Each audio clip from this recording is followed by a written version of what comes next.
बिस्मिल्लाहिर्रहमानिर्रहीम। अस्सलामु अलैकुम रहमतुल्लाहि व बरकातहू। उम्मीद करती हूँ बेटा आप सब घर पे सेहत और आफियत से होंगे। ये वीडियो जमात चाहरुम यानी 4th क्लास के लिए है। इसमें हम देखेंगे अल्हम्दुलिल्लाह आपके पीरियडिक असेसमेंट तो मुकम्मल हो चुके हैं। अब नेक्स्ट आपको सबमिट असेसमेंट 2 है।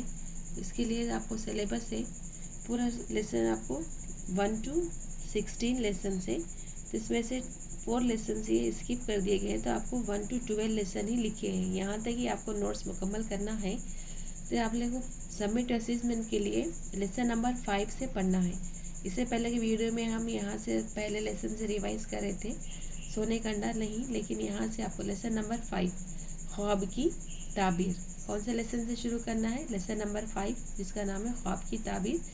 लेसन नंबर 5, 6, 7, 8, 9, 10, 11, 12 ये इतने लेसन्स आपको रिवाइज करने हैं। ठीक है, ये आपको यही लेसन्स आपको सबमिट असेसमेंट के लिए भी है।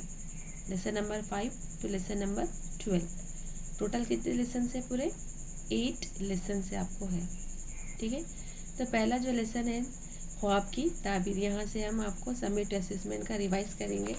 लेसन और नोट्स वगैरह सारी चीज़ें आपको एक्सप्लेन करेंगे। जो लेसन नंबर 5 है ख्वाब की ताबीर, इसमें हमने देखा था कि अजीम बेग फ़ौज का सिपह सालार था। क्योंकि वो ईमानदार और वफादार होने की वजह से बादशाह भी इसकी बहुत ज़्यादा कदर करता था। और अजीम बेग कसीर व लयाल था, यानी कि उसकी बहुत ज़्यादा औलाद थी। क्योंकि उसकी बीवी हमेशा उसे लानत मलामत यानी उसे हमेशा बुरा भला कहती थी कि तुमसे अच्छे तो फ़ौजी है कि किस तरह से वो ढाट बाट यानी शान व शौकत से रहते हैं, तुम अपना गुजारा सिर्फ तनख्वाह पर ही करते हो, यानी कोई इजाफा पैसे किसी से नहीं लेता था। जितनी उसकी तनख्वाह आती थी उसी पर से वो गुजारा करता था। अजीम बेग अपनी बीवी से जवाब देता है और कहता है कि मुझे जो तनख्वाह मिलती है मैं उसी में खुशहाल और सीधी सादी ज़िंदगी अपनी गुजार रहा हूँ।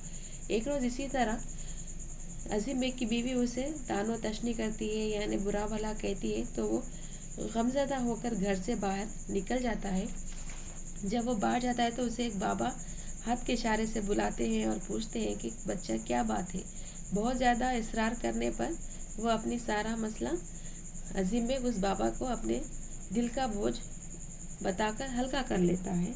तो बाबा उसे एक मशवरा देते हैं कि तुम फलां पहाड़ पे वहाँ पर एक झोपड़ी रहती है, वहाँ पर तुम चले जाना तो शायद तुम्हारे सारे मसाइल का हल मिल जाएगा।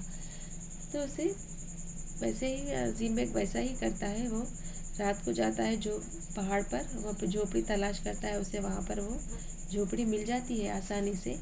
तो वहाँ पर जाने के बाद उसे बाबा नज़र आते हैं और वो उससे कहते हैं कि तुम अपनी रियाया का वहाँ पर जो हाल है वो हमें बता दीजिए, वहाँ के जो भी अपनी हुकूमत के सारे राज जो है वो हमें बता दोगे तो ये अशरफियों से भरा हुआ थैला यानी थैली तुम्हें मैं दे दूँगा। तो लेकिन अजीम बेग का दिल ये गवारा नहीं करता कि वो अपनी हुकूमत के राज उसे बता दे, लेकिन उसकी नज़र भी कुछ सिपाहियों पर पड़ती है जो बंदूक लेकर उसकी तरफ ताने हुए रहते हैं। फिर उसे उसकी अपनी बीवी के भी सवालात याद आते हैं, तो वो अपनी हुकूमत के राज बताने के लिए तैयार हो जाता है और राज बताकर वहाँ से वो अशरफिया से भरी हुई थैली लेकर घर आता है। अशरफिया से भरा हुआ थैला उठाकर घर आ गया। फिर उसके बाद वो उस थैला उसने अपनी बीवी को देता है। बीवी भी से पूछती है तो लेकिन उसे कुछ भी जवाब नहीं देता है। रात का खाना खाकर वो लेट जाता है और सोचने लगता है कि इसने अपने ज़मीर का यानी अपने ईमान का सौदा आखिर कैसे कर लिया। आखिरकार इसको नींद आ जाती है। फिर उस ख्वाब में देखता है कि चंद लोग इसे मार रहे हैं। वो घबरा कर उठ जाता है कि ये किस तरह से मैंने ख्वाब देखा है। अगले दिन इसका मन भी किसी भी काम में नहीं लगता और रात को इसे खूब डरावने ख्वाब नज़र आने लगते हैं। तीसरे दिन भी यही हाल रहा, लेकिन तीसरी रात को इसने ख्वाब में देखा कि वो मर गया है। तीसरी रात में क्या देखा उसने? पहले ख्वाब में पहले जब रात में सोया था तो उसने देखा कि कुछ लोग हैं जो उसे मार रहे हैं। इसी तरह से उसे डरावने ख्वाब आते रहे। फिर तीसरी रात में उसने देखा कि वो मर गया है। तो उसे जैसे वो घबरा कर उठ गया और एक बुजुर्ग के पास जाकर अपने ख्वाब की ताबीर पूछने लगा यानी ताबीर यानी नतीजा पूछने लगा। तो उसने कहा यानी उस बुजुर्ग ने उसे जवाब दिया कि तुम अब सिर्फ 2-3 रोज़ तक ही ज़िंदा रह सकते हो। ये सुनकर عظیم بیگ الٹے پاؤں دوڑا اور بادشاہ کے پاس جا کر اپنا گناہ قبول کر لیا۔ بادشاہ کے پاس جا کر اس نے اپنا گناہ قبول کیا کہ میں نے اس شخص کو اپنی حکومت کے سارے راز بتا دیے تھے اور ان سے اشرفیوں سے بھری ہوئی تھیلی میں نے لے لیا تھا۔ تو بادشاہ کو یہ بات سن کر اسے یقین نہیں آیا کہ اتنا وفادار ہونے کے بعد یہ ایسا کر سکتا ہے، لیکن اس نے گناہ خود قبول کیا تھا۔ اس وجہ سے بادشاہ نے کوئی جلد بازی کر سزا تو نہیں دی اسے، بلکہ اسے قید خانے میں ڈال دینے کے لیے کہا۔ پھر ادھر سے جیسے حکومت کے راز اس نے معلوم کر لیے تھے، اس نے حکومت پر حملہ کر دیا۔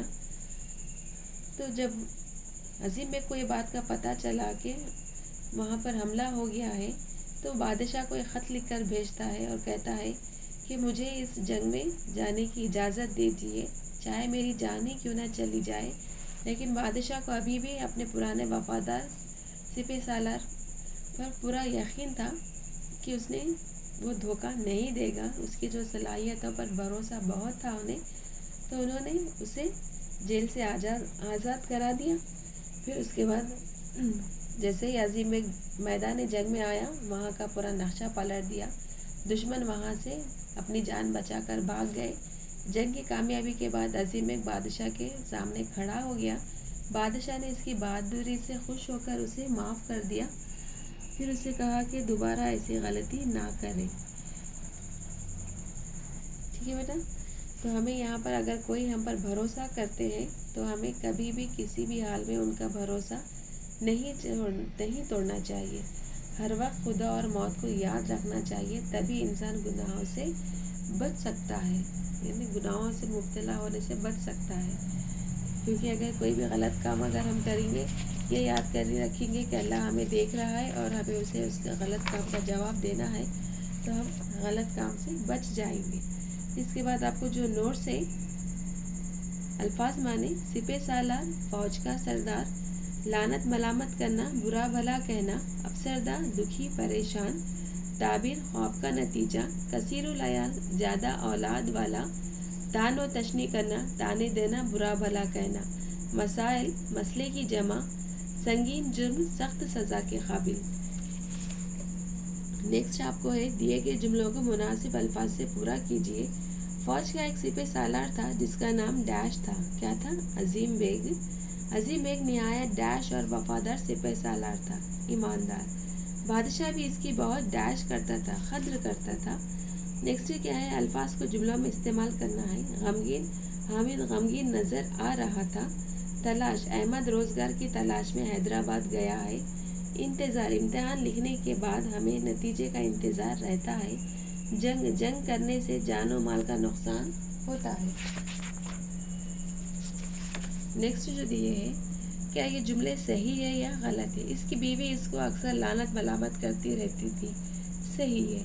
فوج ٹھاٹ باٹ سے نہیں رہتے تھے۔ غلط ہے، جبکہ وہ ٹھاٹ باٹ سے رہتے تھے۔ عظیم بیگ نے کہا کہ میں تو سادہ زندگی میں ہی خوش ہوں۔ صحیح ہے۔ عظیم بیگ کٹیا تک نہیں پہنچ سکا۔ غلط ہے، جبکہ وہ پہنچ گیا تھا۔ نیچے لکھے لفظوں کے متضاد لکھیے۔ متضاد یعنی ضد الفاظ: سکون، بے سکون، رات، دن، ایماندار، بے ایمان، بہادر، بزدل، دشمن، دوست۔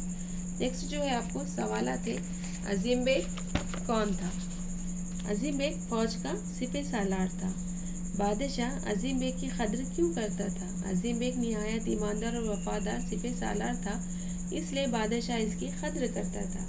عظیم کی بیوی اس کو کیوں پریشان کرتی تھی؟ عظیم کی بیوی اس کو اس لیے پریشان کرتی رہتی تھی کیونکہ عظیم صرف تنخواہ پر ہی گزارا کرتا تھا۔ ڈراؤنے خوابوں سے پریشان ہو کر عظیم نے کیا کیا؟ ڈراؤنے خوابوں سے پریشان ہو کر عظیم بیگ نے بادشاہ کے پاس جا کر اپنا گناہ قبول کر لیا۔ بزرگ نے عظیم کے خواب کی کیا تعبیر بتائی؟ بزرگ نے عظیم کے خواب کی یہ تعبیر بتائی کہ اب تم صرف 2-3 روز تک ہی سورج دیکھ سکتے ہو، یعنی زندہ رہ سکتے ہو۔ جنگ کی کامیابی کے بعد بادشاہ نے کیا کیا؟ جنگ کی کامیابی کے بعد بادشاہ عظیم بیگ کی بہادری سے خوش ہو کر اس کی جان بخش دی۔ یہاں تک آپ کے نوٹس وغیرہ مکمل ہو چکے ہیں۔